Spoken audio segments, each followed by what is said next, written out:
నేను చేసే వీడియోస్ అన్నీ మీకు తెలుసు. నేను ఎలాంటి వీడియోస్ చేస్తున్నానో మీరు చూస్తున్నారు. ఎవరైతే బెట్టింగ్ ప్రమోషన్ వీడియోస్ చేస్తున్నారో వాళ్ళకి ఆపోజిట్‌గా నేను వీడియోస్ పెడుతుంటా. ఆన్‌లైన్ బెట్టింగ్ జోలికి వెళ్ళకండి.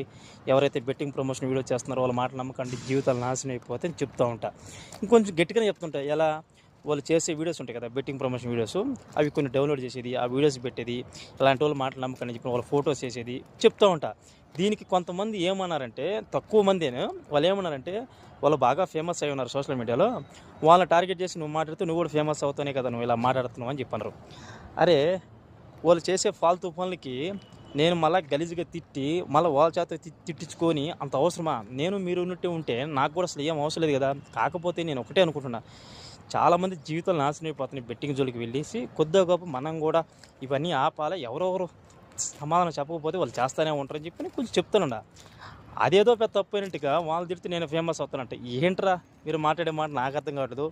దయచేసి ఒకటే చెప్తాను గుర్తుపెట్టుకోండు. ఎవరెవరు సమాధానం చెప్పకపోతే వాళ్ళు ఇంకా రెచ్చిపోయి చేస్తుంటారు. ఏం ఓడు చేస్తున్నాడు కానీ మేమెందుకు చేయకూడదు. ఇప్పుడు చాలామంది హీరోలు చేస్తున్నారు. చాలామంది క్రికెటర్లు చేస్తున్నారు.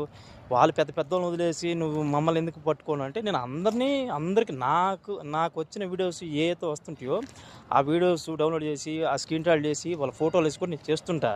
నేను ఎవరిని వదిలిపెట్టను. దీనివల్ల ఎంత పెద్ద రిస్క్ అయినా నేనైతే ఫేస్ చేస్తాను.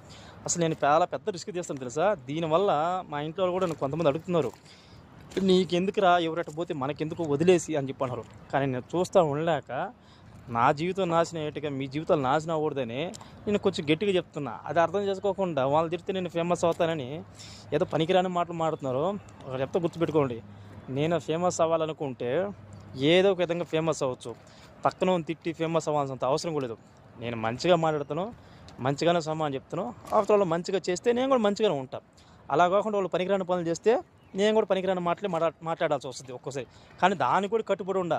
ఎందుకులే మనం తిట్టడం, ఏదో చెప్పాల్సింది కూడా మంచిగా చెప్తే సరిపోద్ది కూడా అనుకుంటా. కానీ చెప్పే విధానంలో కొంచెం గట్టిగా కూడా చెప్తున్నాం. తర్వాత వాళ్ళు మానుకుంటారు, మానుకోకపోతే బదనం. కానీ ఒకటైతే చెప్తే గుర్తుపెట్టుకోండి. మోసపోయే వాళ్ళు ఉన్నంత కాలం మోసం చేసేవాళ్ళు పుడతానే ఉంటారు. మనమే జాగ్రత్తగా ఉండాలా. మన హద్దుల్లో మనం ఉండాలా. ఏది చూసినా కూడా చూసి చూడనట్టు వదిలేయడమే మంచిది. గుర్తుపెట్టుకోండి.